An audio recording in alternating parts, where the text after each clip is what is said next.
प्यारे बच्चों, सुप्रभात। आओ हिंदी व्याकरण और हिंदी भाषा सीखें कार्यक्रम में आप सबका हार्दिक स्वागत है।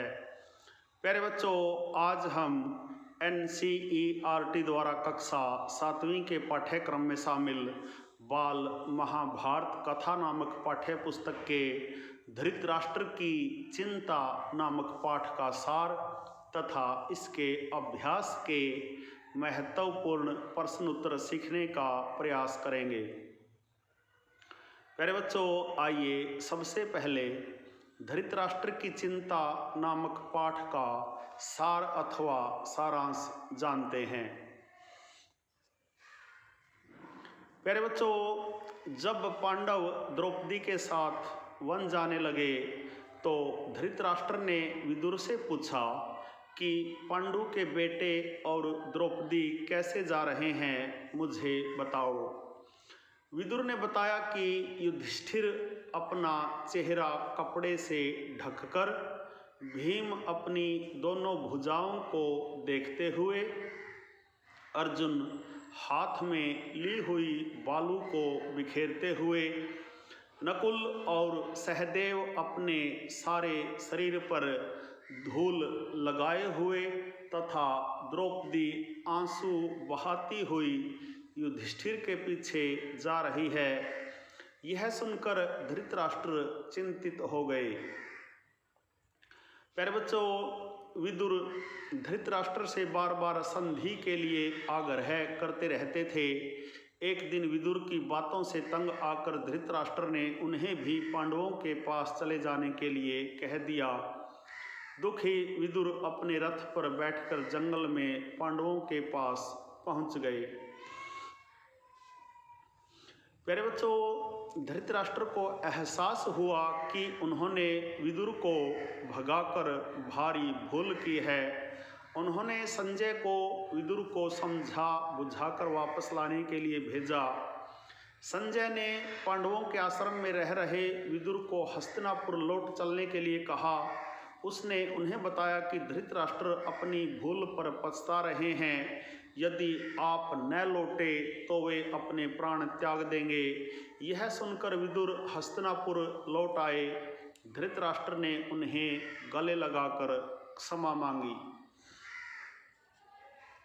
प्यारे बच्चों, एक बार महर्षि मैत्रेय धृतराष्ट्र के दरबार में आए तो धृतराष्ट्र ने उनसे पांडवों के विषय में पूछा।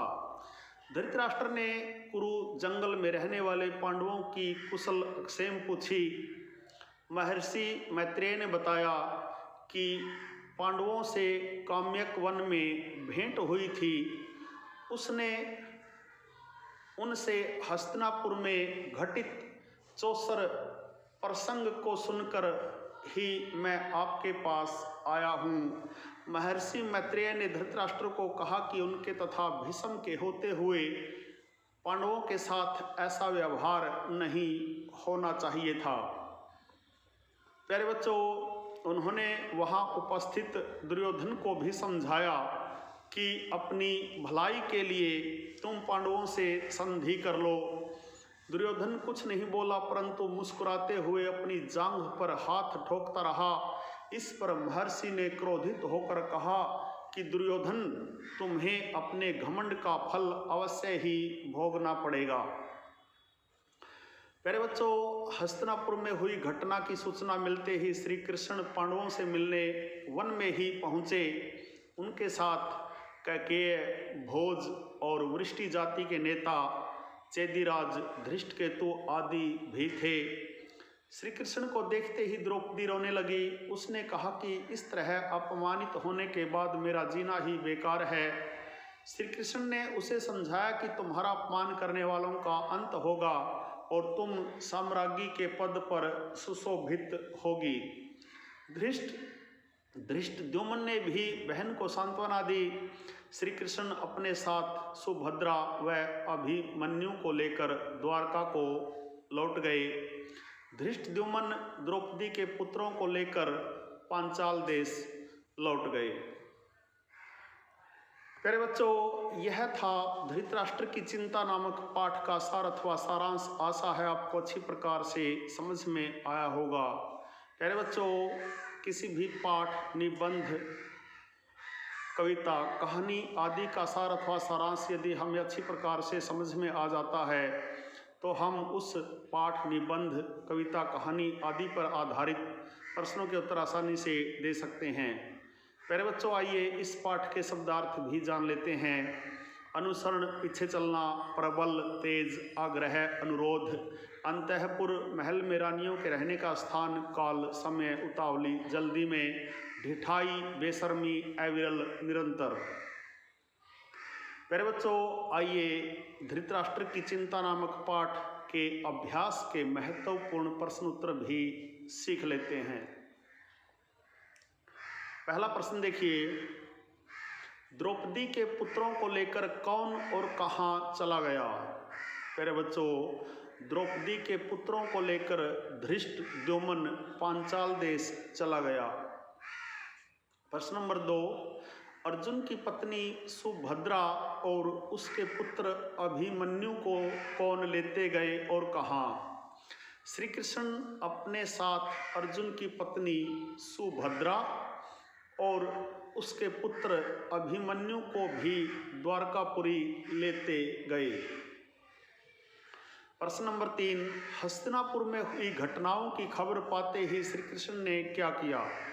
हस्तिनापुर में हुई घटनाओं की खबर पाते ही वह फौरन उस वन को चल पड़े जहां पांडव ठहरे हुए थे। प्रश्न नंबर 4 देखिए, पांडवों से मिलने श्री कृष्ण के साथ कौन कौन गए? श्री कृष्ण जब पांडवों से भेंट करने के लिए जाने लगे तो उनके साथ कैकेय, भोज और वृष्टि जाति के नेता चेदिराज, धृष्टकेतु आदि भी गए। प्रश्न नंबर 5, श्री कृष्ण से मिलने पर द्रौपदी ने क्या कहा? श्री कृष्ण को देखते ही द्रौपदी की आंखों से अविरल अश्रु धारा बहने लगी। वह बोली, इस तरह अपमानित होने के बाद मेरा जीना ही बेकार है। मेरा कोई नहीं रहा और आप भी मेरे न रहे। प्रश्न नंबर 6 देखिए, धृतराष्ट्र ने संजय को विदुर को वापस लाने के लिए क्यों भेजा? विदुर के चले जाने के बाद धृतराष्ट्र और भी चिंतित हो गए। वह सोचने लगे कि मैंने यह क्या कर दिया। विदुर को भगाकर मैंने भारी भूल कर दी।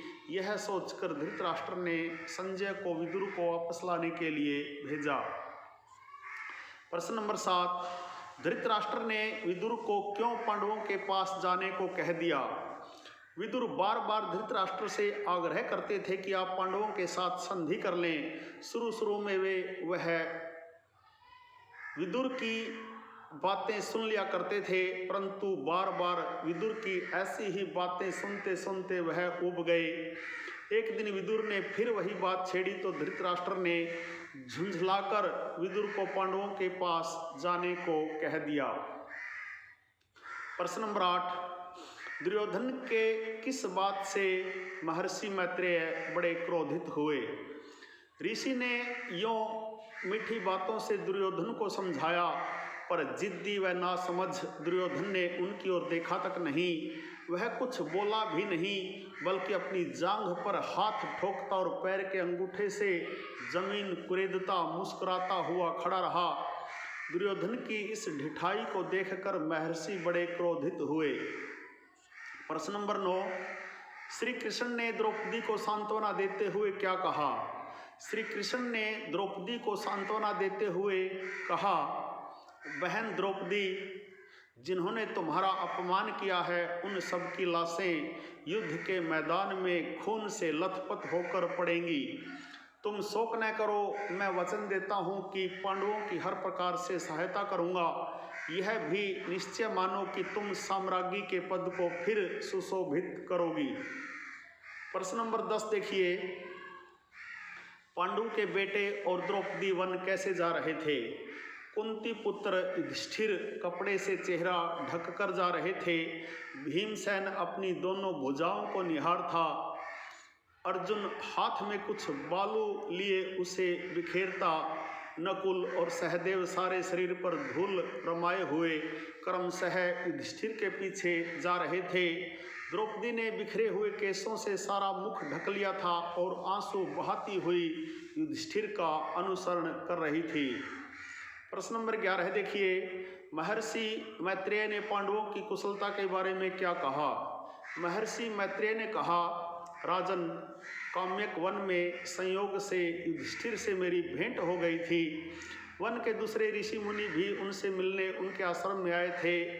हस्तिनापुर में जो कुछ हुआ था उसका सारा हाल उन्होंने मुझे बताया था। यही कारण है कि मैं आपके यहाँ आया हूँ। आपके और भीष्म के रहते ऐसा नहीं होना चाहिए था। प्यारे बच्चों, प्रश्न नंबर 12 देखिए, इसमें वाक्य दिए गए हैं, आपको बताना है कि ये वाक्य किसने किससे कहे। पहला वाक्य देखिए, धृतराष्ट्र अपनी भूल पर पछता रहे हैं। आप यदि वापस नहीं लौटेंगे तो वह अपने प्राण छोड़ देंगे।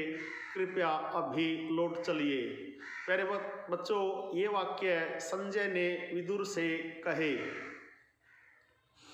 दूसरा वाक्य देखिए, कुरु जंगल के वन में आपने मेरे प्यारे पुत्र वीर पांडवों को तो देखा होगा, वे कुशल से तो हैं।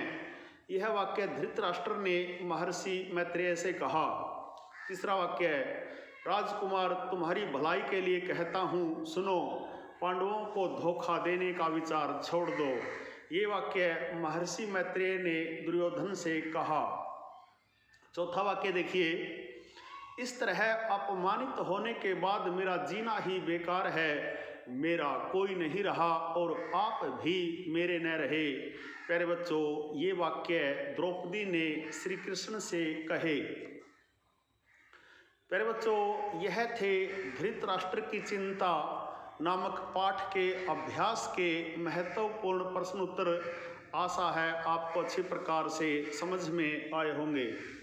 प्यारे बच्चों, धृतराष्ट्र की चिंता नामक पाठ का सार, इसके शब्दार्थ तथा अभ्यास के प्रश्न उत्तरों पर आधारित आज का यह वीडियो यदि आपको समझ में आए, पसंद आए तो इस वीडियो को लाइक, कमेंट और ज़्यादा से ज़्यादा शेयर ज़रूर करें।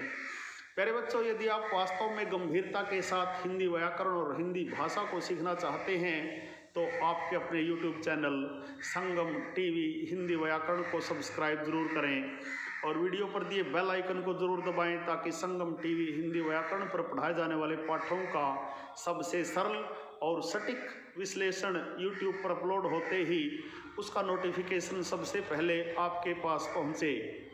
प्यारे बच्चों, खुश रहें, मस्त रहें, योगा करें, स्वस्थ रहें। आपका दिन मंगलमय हो।